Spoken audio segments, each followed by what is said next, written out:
በስመ አብ ወወልድ ወመንፈስ ቅዱስ አሐዱ አምላክ። ጥቅምት 29 በዚች ቀን የጌታችን የኢየሱስ ክርስቶስ ከእመቤታችን ከቅድስት ድንግል ማርያም የተወለደበት የልደቱ በዓል መታሰቢያ ነው። ለእርሱም ከቸር አባቱ መሐሪና ይቅር ባይ ከሆነ ከመንፈስ ቅዱስ ጋር ምስጋና ይድረሰው ለዘላለሙ አሜን። በዚችም ቀን በከሃዲው ንጉሥ በመክስሚያኖስ ዘመን ቅዱስ ድሜጥሮስ በሰማዕትነት አረፈ። ይህም ቅዱስ ከተሰሎንቄ ሀገር ነው። የከበረች የቤተ ክርስቲያንንም ትምህርት ተምሮ በቀናች ሃይማኖት ጸና። ሕዝቡንም የሚያስተምር ሆነ። ክብር ይግባውና የጌታችን የኢየሱስ ክርስቶስ ሃይማኖትን በመስበክ ብዙዎችን ከስህተት መለሳቸው። ስለዚህም በከሃዲው ንጉሥ ዘንድ ወነጀሉት። ንጉሡም ወደ እርሱ እንዲያመጡ ታዘዘ። በንጉሡም ዘንድ አንድ ሥጋው የደነደነ የጸና አጥንቱ የሰፋ ሰው ነበረ። ለሰዎችም ሁሉ እሱ ሁሉን የሚያሸንፍ እሱን የሚያሸንፈው የሌለ ይመስላቸው ነበረ።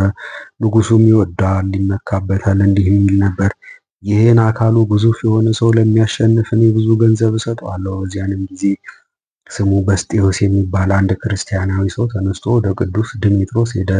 ሊጸልይለትና በሥጋውም ሁሉ አሸናፊ በሆነ በመስቀል ምልክት እንዲያማትብበት ለመነው። እርሱም በላዩ ጸለየለት፣ በሥጋውም ሁሉ ላይ በመስቀል አማተበበት።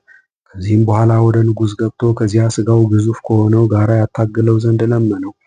ንጉሡም ፈቀደለት። በታገሉም ጊዜ ሥጋው የደነደነውን ያ ክርስቲያናዊ ሰው አሸንፎ ጣለው። ንጉሡም አዘነ አደነቀም። ሥጋው የደነደነውን በመሸነፉ አፈረ፣ ተመክቶበት ነበርና። ንጉሡም ስለዚህ ነገር ወታደሮቹን ጠየቀ።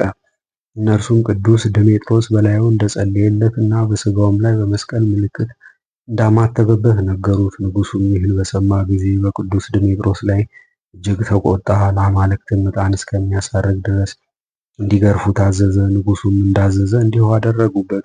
የንጉሡንም ትእዛዝ ባልሰማ ጊዜ እስከሚሞት በጦሮች እንዲወጉት ሁለተኛ አዘዘ። ለቅዱስ ድሜጥሮስም ይህን ፍርድ ነገሩት። ሃይማኖቱን ትቶ ለአማልክት የሚሰግድ መስሏቸው ነበርና። ቅዱስ ድሜጥሮስም እኔ ከእውነተኛ አምላክ ከሕያው እግዚአብሔር ልጅ ከጌታዬ ኢየሱስ ክርስቶስ በቀር ለረከሱ አማልክት እሰግድ ዘንድ ዕጣን ማሳረግም አልፈቅድም፣ የወደዳችሁትን አድርጉ አላቸው። በዚያንም ጊዜ ንጽሕት ነፍሱን በእግዚአብሔር እጅ እስከሚሰጥ በጦር ወጉት። ሥጋውንም በጣሉት ጊዜ ምዕመናን ወደ እርሳቸው ወሰዱት። የስደቱም ወራት እስከሚያልፍ በሳጥን አድርገው በቤታቸው ውስጥ ሰውረው አኖሩት። የስደቱም ወራት ካለፈ በኋላ እግዚአብሔር ገለጠውና ከዚያ አወጡት። ያማረች ቤተ ክርስቲያንንም በተሰሎንቄ ሀገር ሰሩለት። ሥጋውንም በውስጧ አኖሩ። ድንቅ የሆነ ታላቅ ተአምርን እያደረገ እስከ ዛሬ አለ። ሽታው እጅግ ጣፋጭ የሆነ የሽቱ ቅባት ከእርሱ ይፈሳልና በእምነት የሚቀቡትን በሽተኞች ሁሉንም ያድናቸዋል። ይልቁንም በዕረፍቱ መታሰቢያ ቀን ከሌሎቹ ዕለታት ተለይቶ በብዛት ይፈሳል። ከአውራጃው ሁሉ ብዙዎች ሰዎችም ይመጣሉ። ከዚህም ቅባት ወስደው በማሰሮቻቸው ያደርጋሉ። ይህች ምልክትም እስከ ዓለም ፍጻሜ በመኖር እንደምትገኝ ደጋጎች ካህናት ምስክሮች ሆኑ። ለእግዚአብሔር ምስጋና ይሁን። እኛንም በዚህ ሰማዕት ጸሎት ይማረን፣ በረከቱም ከእኛ ጋር ትኑር ለዘላለሙም አሜን። በዚችም ቀን የድሜጥሮስ ወዳጅ የሰማዕት ስቅጣር የዕረፍቱ መታሰቢያ ነው። እግዚአብሔርን በጸሎቱ ይማረን ለዘላለሙም አሜን። በዚችም ቀን የተመሰገነና የከበረ የደብረ ዘህኝ መምህር ጸቃዋ ድንግል አረፈ። የዚህም ቅዱስ አባቱ ካህን ነው። በጥበብና በበጎ ተግሣጽም አሳደገው። መለኮታዊ ትምህርትን ሁሉ አስተማረው። አድጎ 40 ዓመትም በሆነው ጊዜ አባቱ ከአንድ ገዳም ውስጥ መነኮሰ። ለመምህርነትም ተመርጦ በአባ ገብረ ማርያም ወንበር ላይ ተሾመ። በዚያንም ጊዜ አባቱ ለልጁ የምንኩስና ልብስ አለበሰው። ስሙንም ጸቃዋ ድንግል ብሎ ሰየመው። ከዚያችም ጊዜ ጀምሮ ያለማቋረጥ በጾም በጸሎት ብዙ በመስገድም ታላቅ ተጋድሎን ተጋደለ። ከዚህም በኋላ አባቱ ባረፈ ጊዜ በአባቱ ፈንታ ተሾመ። መንጋዎቹንም እንደ ሐዋርያት ሥርዓት በመልካም አጠባበቅ ጠበቃቸው።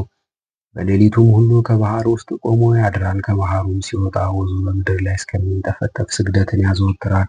ምግቡም ደረቅ እንጀራ ነው፣ ጠጅ ወይም ጠላ አይጠጣም። እግዚአብሔርም በእጆቹ ላይ ተአምራትን አደረገ። በጎዳናም ሲጓዝ ከታናሽነቱ ጀምሮ ሄዶ የማያውቅ መጻጉዕ አገኘ። በስመ አብ ወወልድ ወመንፈስ ቅዱስ ብሎ የተጸለየበትን ውሃ በላዩ ረጨ። በመስቀልም ምልክት አማተበው። በዚያንም ጊዜ ዳነ። ከዚህም ዓለም የሚለይበት ሰዓት በደረሰ ጊዜ ጥቂት ታሞ በሰላም አረፈ። ለእግዚአብሔርም ምስጋና ይሁን። እኛንም በዚህ ጻድቅ ጸሎት ይማረን ለዘላለሙ፣ በረከቱ ከእኛ ጋር ትኑር አሜን።